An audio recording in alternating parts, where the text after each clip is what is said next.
What if I told you humanity was once far more advanced than history says, and everything we know today is just what's left of a lost civilization? In the world of One Piece, this idea isn't just speculation, it's actually built into the story itself. And once you start looking closely, it starts to make sense. There's a missing part of history that no one can fully explain. A period known as the Void Century, completely erased from every official record. And during that time, there's mention of a civilization called the Ancient Kingdom. A kingdom said to be far more advanced than anything that exists today. And then, it simply disappears. And that leads to one question. How do all of these pieces, the Will of D, the Ancient Kingdom, the Ancient Weapons, and the Void Century, actually connect? To start unraveling these mysteries, we have to take a look at Enel's cover story from chapters 428 to 474. After leaving Scipia, Enel travels through space aboard the Ark Maxim with the intention of reaching the moon. On arrival, he discovers a highly advanced city that has been abandoned, alongside groups of space pirates who had already made it to the moon. He encounters automata, a form of robots. Enel defeats the space pirates, and this is where things start to make sense. People have been speculating for years about what the Will of D actually stands for.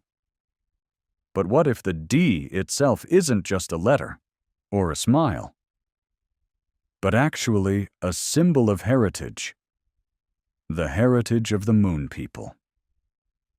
And if you look at the flag of the Ancient Kingdom, revealed by Clover in chapter 395, we know that the D clan and Joy Boy are connected to the Ancient Kingdom, and the flag itself suspiciously resembles a moon, surrounded by its phases.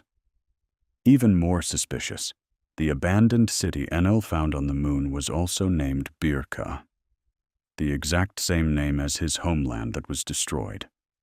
It's almost like the Sky People were trying to recreate something they had lost long ago.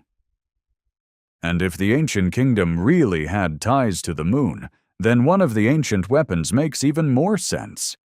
Uranus, the weapon of the skies. In chapter 594, Capone Bege's ship gets mysteriously sucked into the sky by a strange dark sphere. Years later, we see the total destruction of Lulusia Kingdom, a massive beam from above that leaves craters almost identical to the ones on the Ancient Kingdom's illustration in chapter 395. Chapter 1115 heavily implies this was Uranus being used by Immu, likely as a test run with the Mother Flame. A sky weapon that creates massive craters, controlled from above. And then we have the celestial dragons always wearing those full-body spacesuits, even when they're on the surface. They claim it's because they don't want to breathe the same air as commoners. But what if that's only part of the story? What if their ancestors actually came from the moon, and those suits were originally needed to survive on this planet? Over time, the real purpose was forgotten, but the tradition stayed, a constant reminder that they are not from this world. This isn't random.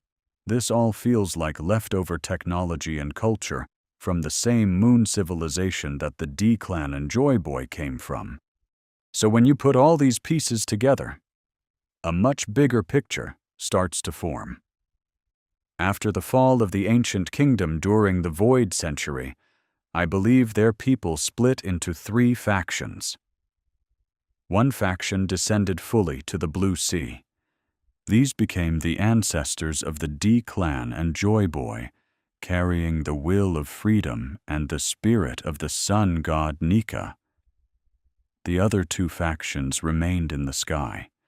One likely became the celestial dragons, claiming the heavens, and taking control of the ancient sky technology like Uranus. The other may have been the sky people who built or settled the sky islands we see today. This creates a beautiful but tragic sun versus moon dynamic. Joy Boy and the D clan representing the sun, freedom, laughter, and life on the sea, while the celestial dragons and Imu cling to the power of the moon, control, godhood, and domination from above. The Birka connection, the moon flag, the spacesuits, Uranus. It all starts to line up. The Void Century wasn't just a war. It was the moment this advanced civilization shattered, splitting humanity between the sea and the sky. And now, 800 years later, those old wounds are reopening. When Luffy reaches Laugh Tale, we might not only learn what the One Piece is, we might finally discover where humanity truly came from, and why the D carry the will of the moon in their name. What do you think? Is the D clan's origin really tied to the moon? Let me know down in the comments.